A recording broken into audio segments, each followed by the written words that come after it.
అందరికీ వైకుంఠ ఏకాదశి శుభాకాంక్షలు. ఆ నారాయణుని ఆశిస్సులు. విశ్వావసో నామ సంవత్సర దక్షిణాయన హేమంత ఋతో పుష్యమాస శుక్లపక్ష ఏకాదశి వైకుంఠ ఏకాదశి. ఈ రోజు చాలా విశేషమైన ఏకాదశి. మహావిష్ణు నామస్మరణ ఈ రోజు మనకి మహామంత్రం. ఒక విశేషమైన స్తోత్రమే ఉంటుంది. వైకుంఠ ఏకాదశి రోజు విశేషమైన నామం విష్ణు నామాన్ని ఎవరైతే జపిస్తారో వాడికి పరమపదం అనే సమయంలో అంత్యకాలంలో వాళ్ళకి మోక్షాన్ని ఇచ్చి వాళ్ళ హృదయంలో మోక్ష ద్వారాన్ని తెరిపిస్తాను అని విశేషంగా సాక్షాత్ మహావిష్ణువే తెలియజేశాడు. విశేషమైన ఈ వైకుంఠ ఏకాదశి గురించి కూర్మ పురాణంలో విశేషంగా ఉంది, వరాహ పురాణంలో కూడా ఉంటుంది. అయితే వైకుంఠ ఏకాదశి రోజు చాలా విశేషంగా మనమందరూ కూడా మహావిష్ణు నామ మంత్రాన్నే మనం జపించాలి. ఒకరు ఓం నమో నారాయణాయ అష్టాక్షరి మంత్రం, నమో భగవతే వాసుదేవాయ ద్వాదశాక్షరి. ఇక అదే విధానంగా ఓం నారాయణాయ నమః అనే నామాన్ని, ఇంకా కొందరు వెంకటేశాయ నమః, మరొకరు గోవిందాయ నమః. ఏదైనా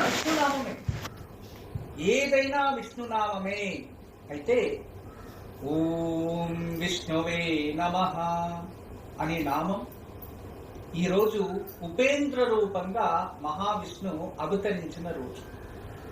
ఓం ఉపేంద్రాయ నమః అని నామం. చూడండి, దేవతలందరికీ కూడా 6 నెలలు పగలైతే 6 నెలలు రాత్రి ఉంటుంది. అంటే దక్షిణాయనం పూర్తి సంధ్యావేళ రాత్రి వేళ దేవతలు, ఉత్తరాయణం పూర్తి దేవతలకి పగులు వేళ అని అర్థం. ఇప్పుడు రాబోయే రోజుల్లో ఉత్తరాయణ పుణ్యకాలం స్టార్ట్ అవుతుంది. ఇంకేం 10 రోజులు ఉంది అంతే. అంటే మనకి 14, 15, 16 మకర సంక్రాంతి వేళల్లో ఉత్తరాయణ పుణ్యకాలం ప్రారంభమవుతుంది. కానీ వేద శాస్త్ర ప్రకారం, మన సంప్రదాయ ప్రకారం మనం ఏమని చేస్తున్నామంటే ఈ ఇంగ్లీష్ క్యాలెండర్ లో జనవరి 14 అనేస్తే ఇక మకర సంక్రాంతి అని ఫిక్స్ అయిపోయారు. అంతేకాకుండా సూర్యుడు మకర రాశిలోకి ప్రవేశం చేస్తే అది మకర సంక్రాంతి అని ఫిక్స్ అయిపోయారు. చూడండి, మన ఇంగ్లీష్ క్యాలెండర్ ఇంగ్లీష్ వాళ్ళది, మనం పంచాంగం చూస్తాం కదా. ఎందుకు ప్రతి సంవత్సరము మకర సంక్రాంతి అంటే మకర రాశిలోకి ఈ ఒక సూర్యుడు ఈ జనవరి 14 ఎందుకు వస్తాడు? లేదా 13, లేదా 15, 16 ఇంట్లో 2 days డిఫరెన్స్. ఎందుకు అవ్వచ్చు, ముందు అవ్వచ్చు, అప్పుడే ఎందుకు వస్తాడు? ఆలోచించండి. ఇంగ్లీష్ క్యాలెండర్ కదా, మారిపోవాలి కదా, ఎంత మార్పు రావాలి. కానీ మారదు. ఎందుకు? అధిక మాసం ఉన్నా మారదు, క్షయమాసం ఉన్నా మారదు. ఎందుకు? ఎలా ఇది సాధ్యం అంటే గుర్తుపెట్టుకోండి, పంచాంగంలో ఉండేది 365 రోజులే. పంచాంగంలో ఉండేది 365 రోజులే. ఇంగ్లీష్ క్యాలెండర్ లో ఉండేది అన్నే రోజులు. కానీ పంచాంగ రీత్యా మనకి నూతన సంవత్సరం మన సనాతన ధర్మ ప్రకారం ఉగాది రోజు ఉగాది ప్రారంభమవుతుంది. ఇక ఆంగ్లేయులకు జనవరి 1 ప్రారంభమవుతుంది. అలా ఒక్కొక్క ధర్మం తనదే అయిన ఒక సిద్ధాంతాలను పెట్టుకొని అక్కడ నూతన ఒక ఆరంభం లాగా చేసుకున్నారు. అయితే మనము ఈ వైకుంఠ ఏకాదశి విశేషత ఏంటి అంటే, ఈ ఏకాదశి పుష్యమాసంలోనే వచ్చే ఏకాదశి. ఈ ఏకాదశి రోజు సాక్షాత్ భగవంతుడు యోగ నిద్ర నుంచి జాగ్రత్త వ్యవస్థకు వస్తారు. అందుకే ఈ పుష్యమాసంలో మార్గళి మాసం, పుష్యమాసం ఇవన్నీ కూడా ధనుర్మాసంలో చిత్తం చిరుక్కాలే అంటే చిత్తం చిరుక్కాలే ఉదయాన్నే ప్రహర్త కాలంలో లేచి మేము స్నానాలన్నీ చేసుకొని శుభ్ర వస్త్రాల్ని ధరించి నారాయణ నీ దర్శనం కోసం, నీ సేవ చేయడానికి కోసం నేను మీతో వస్తున్నాను అని చాలా విశేషమైన శ్లోకాలతో నామాలతో విశేషంగా పూజిస్తూ ఉంటారు తిరుప్పావై ఆరాధన వైష్ణవ సంప్రదాయంలో. అదే విధంగా ఈ ధనుర్మాస ఆచరణ ఇది వైష్ణవ సంప్రదాయము ప్రత్యేకంగా ఆచరిస్తారు. అదే విధానంగా వైకుంఠ ఏకాదశిని అందరూ ఆచరిస్తారు.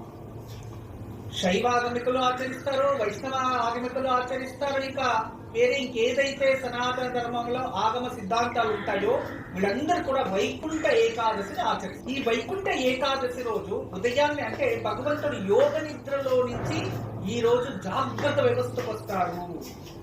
జాగ్రత్త వ్యవస్థకు వచ్చి భక్తుల్ని వీక్షిస్తారు. ఒకటి.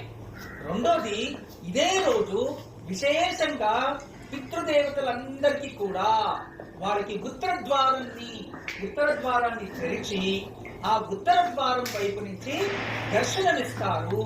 ఉత్తర ద్వారం నుంచి ఎవరైతే భగవంతుని దర్శనం చేసుకుంటారో వాళ్ళకి మోక్షం ప్రాప్తిస్తుంది, మోక్ష మార్గాన్ని ప్రాప్తిస్తుంది, సమస్త విధమైన పాపాల నుంచి విముక్తి చెందుతారు.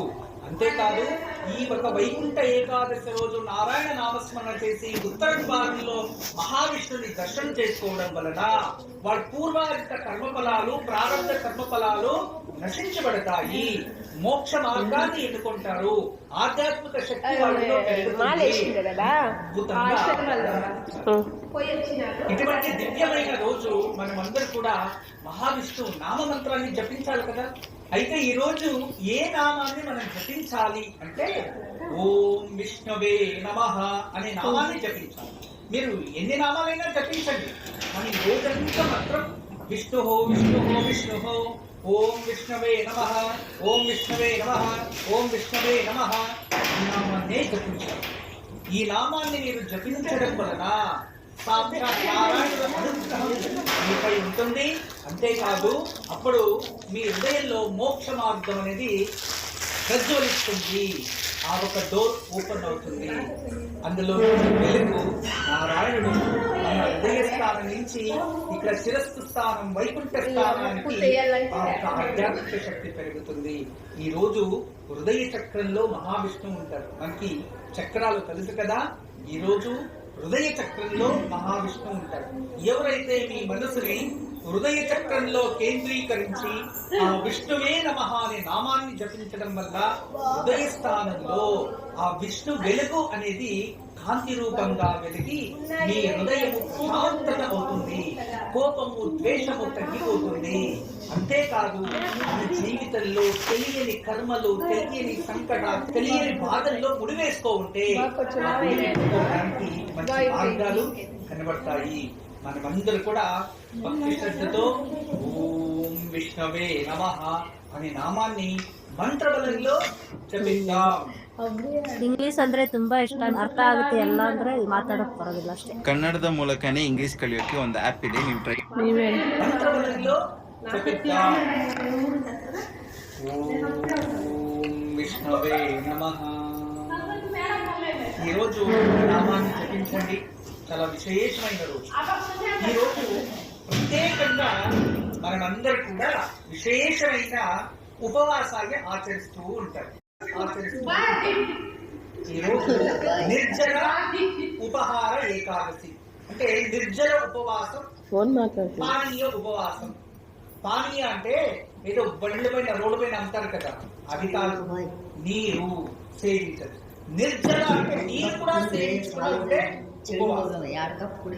మీరు నీరు సేవించచ్చు, కానీ సంవత్సరం పూర్తి మీరు ఏకాదశి వ్రతాన్ని ఆచరిస్తుంటే ఈ రోజు సూర్యోదయం నుంచి సూర్యాస్తమయ్యే వరకు మీరు నిర్జలంతో ఉన్నా లేదా జలం సేవించి ఎటువంటి ధాన్యము అనేది సేవించకపోతే మీకు ఆరోగ్యంతో పాటు మనలో ఉన్న రాక్షసత్వ గుణాలు వెళ్ళిపోతాయి అని శాస్త్రం. ఇది కూడా ఏకాదశి పూర్తి చేసినది.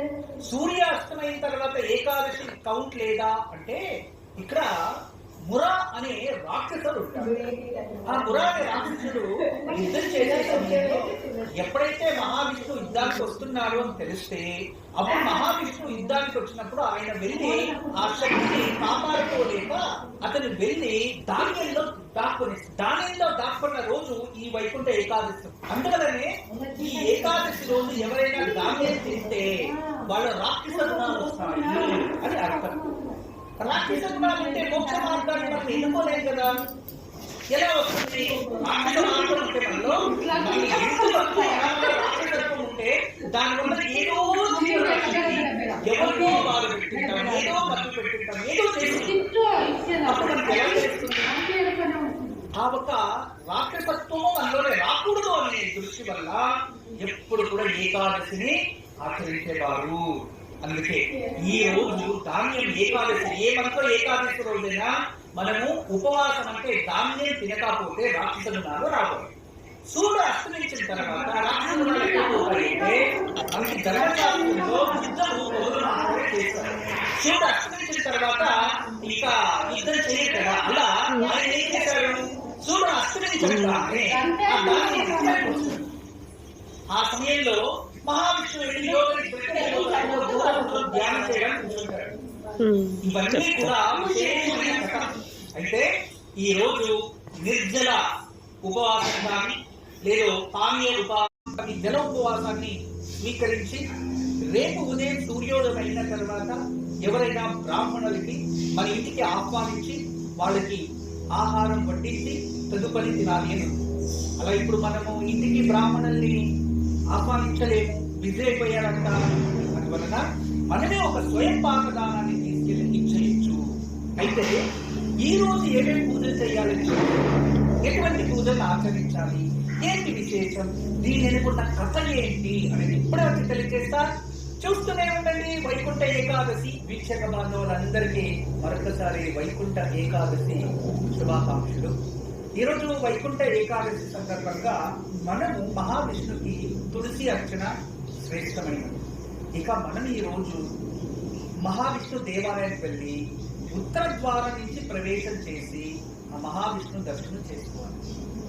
చాలా మంది చాలా దేవాలయాల్లో, లాస్ట్ ఇయర్ నేను ఒక దేవాలయాన్ని విజిట్ చేశాను.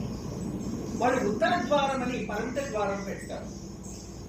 పరమటి నుంచి లోపలికి వెళ్ళి మళ్ళీ భగవంతుని చూడాలి. ఇది కాదు వెళ్ళి మాట్లాడిన తర్వాత ఇండియా ఉత్తర ద్వారంలో అరేంజ్మెంట్ ఎలా చేయాలి అని చెప్పి దాన్ని అడుక్కొని సాయంత్రం లోపల ఇంకొక అరేంజ్ చేశారు. చాలా మంచిదైంది.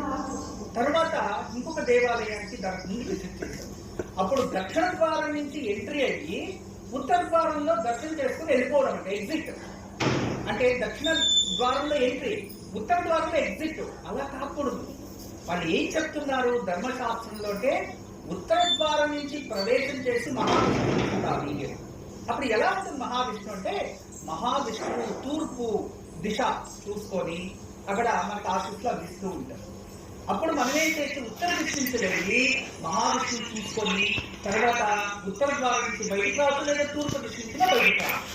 లేదా ఇంకొక విశేషం ఏంటంటే అదే భగవంతుడు మహావిష్ణువు రూపంగా ఆ ఒక దేవాలయంలో పరమటి దిశను చూస్తూ ఉన్నాడు. సూర్యుడు ఎలా వెలుగుతున్నాడో అలా సంధ్యావేళలో ప్రహర్తాన్ని ఇలా భగవంతుడు ఇలా మనకు దర్శనమిస్తూ ఉన్నాడు అన్నప్పుడు ఉత్తర ద్వారంలో నుంచి ప్రవేశించేసి భగవంతుని దర్శనం చేసుకుని పరమటి ద్వారం నుంచి ఎగ్జిట్ అవుతూ ఉన్నాడు.